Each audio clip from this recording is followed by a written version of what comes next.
Welcome back, brothers and sisters. I am Braden. This is Langley Outdoors Academy, and thank you for stopping by. All right, guys, what we're going to discuss on this episode of the Bullet Points is the Boston Globe. They did the hard work. They dove in 100 years back into the sales and marketing tactics of Smith & Wesson, one of the big purveyors in America of the American epidemic of gun violence. Well, they went back 100 years, like I said, and I cannot wait to show you what they came up with and the correlation that they tied together today, which fits nicely into the House Oversight Committee put forward by Democrats, which we covered last week. It's amazing and coincidental how they all interweave, isn't it? Well, that's what we're going to talk about, and that's why, if you guys think this is worth it, send this bad boy out, because it shows collusion at the highest level, and I cannot wait to hear what you guys think in the comments field below. Now, the videos this week have a returning sponsor, SDI. We're going to say a quick word from them, and then we're going to dive in, and I cannot wait to show you what we've got from the esteemed Boston Globe. Now, I know a lot of you out there like to repair and upgrade your own guns. And if you're looking for a way to take your hobby to the next level, Sonoran Desert Institute can help. The online programs at SDI cover armor courses, gunsmithing, ballistics, woodworking and finishes, shooting sports management, and more. Plus, tools and materials are shipped directly to your door. It's never been a better time to get an education that you can actually use on the job, so what are you waiting for? There's a link in the description box below for SDI, and thank you for SDI for returning to be a sponsor this week. All right, let's dive into this because I cannot wait to share this with you. Enough ado, check out the article, again linked if you want to see it. For sale at Smith & Wesson, guns and a healthy dose of fear. The Massachusetts-based firearms giant has shifted its marketing over the years to focus on fear, and sales have soared. Now, right out the gate, of course, this is going after the direct result of all of the new first-time gun buyers, because they can't be having that. We've got to scare them into submission, make them feel tricked, make them feel a victim of the bigger circumstance. Because they couldn't make a decision that would conflict with my own personal narrative, because that would be egregious, and that would be against the Constitution. That would be against the universe, the laws of reason itself. Or maybe people can think for themselves. But let's dive into this. I cannot wait to share this. A man stands alone in his home, peering downstairs. He senses danger, but is unfazed. In his hands, a Smith & Wesson bullpup shotgun. Sounds like he's about right, because that thing will do work. Quote, 911 when you have minutes, the advertisement in the company's most recent product catalog reads. The Second Amendment when you don't. Also pretty accurate. But let's keep going, because that's clearly egregious. And there's going to be a few things here I'm going to hit on, and I'm going to give you questions to ask anybody who brings this point up, and it will stump them on the point. It's a message that the Springfield-based gunmaker and the rest of the firearms industry has increasingly used to sell weapons over the last 20 years. In the face of danger, they claim a gun is the ultimate safety device. So naturally, they want you to go down the road of fighting. Well, of course it is. Here's the reasons why it is the best, because it obviously is, and it's pretty simple. Ask them this question instead. Okay, if that's your case, what is the ultimate safety device? How is everyone kept safe? No, let's just go down that road. Say guns aren't the ultimate safety devices. You say, what is? You just now laid a trap for them. If they say the police, I thought you were against police. And in fact, the Democrats just did some funding cuts for police. In fact, they also didn't do the policing bill most recently. So that doesn't make sense. That doesn't align. So what's the proper answer? Because you're either going to go with police or some other force, which is going to bring your firearm to enforce the law, or you're going to go with just be a victim. And both of those are pretty bad, especially with just be a victim, which is coming out of the LAPD, where they said, hey, just be a victim and a good witness. Anyway, I continue, but it's a really good question to counter this point. All right. Smith & Wesson, one of the industry's largest and well-reputed brands, has helped lead the charge. A review of 20 years of company advertisements and internal marketing reports obtained by the Globe found that the Massachusetts gunmaker has sought to capitalize on anxieties and safety concerns to reach a broader base of consumers, many of whom have never owned a gun before, and sales have soared. It sounds like they're trying to find a direct counter to all the first-time gun buyers.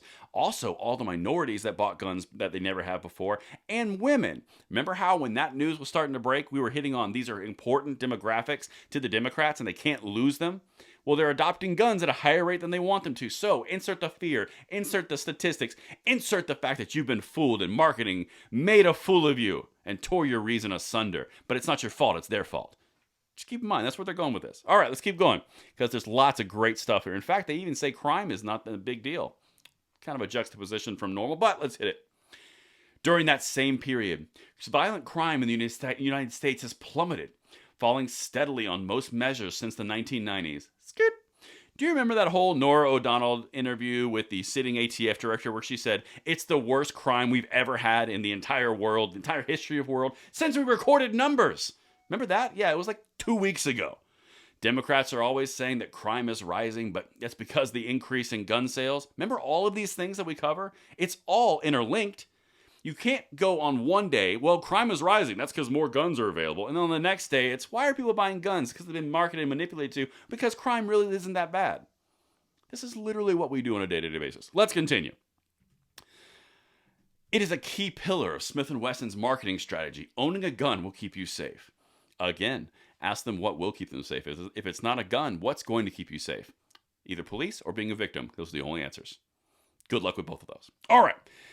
Let's keep going. I got more quotes and I got graphs. Quote, the way to sell a gun is to focus on people's fears, said James Allen Fox, a professor of criminology at Northeastern University. Quote, hunters will buy guns anyways and collectors will buy guns anyways. But the big surge in gun purchases, especially in the last couple of years, a lot of that has to do with fear. Really, we didn't just have a sitting president say that a 9mm would literally blow your lungs out.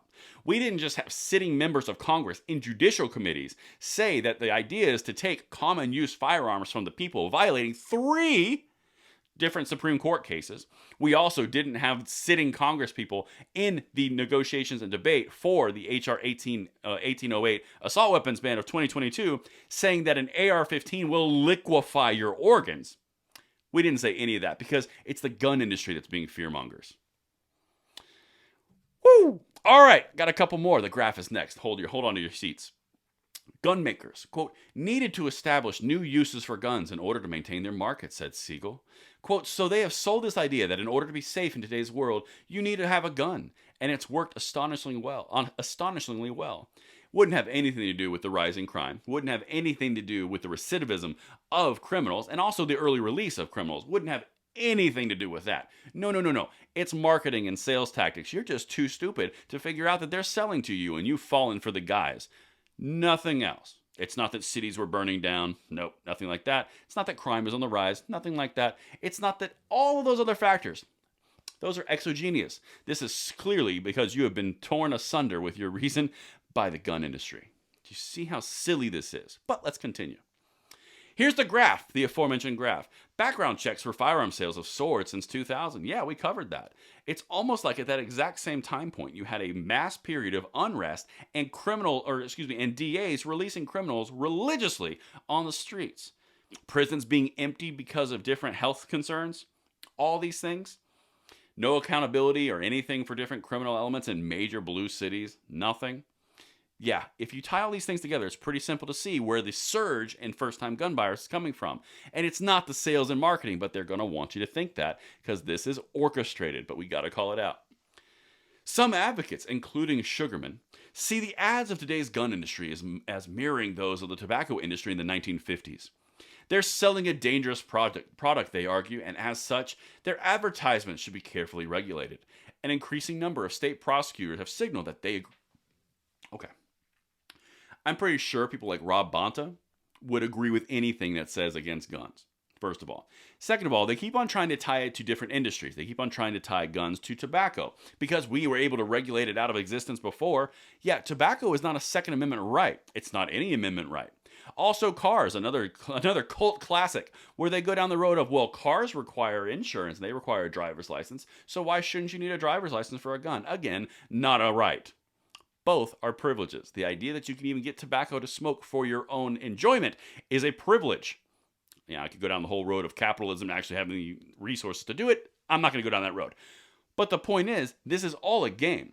This is heading into the midterms. They are trying to figure out how to dissuade people from keeping the arms that they bought to protect themselves and making it say, hey, they fooled you, they tricked you. Look at the marketing. We went back 100 years, and they actually did. Everything is linked in the description box below. Let me know what you guys think in the comments field, and I will see you tonight at the 9 p.m. segment. I'm Braden. See you later.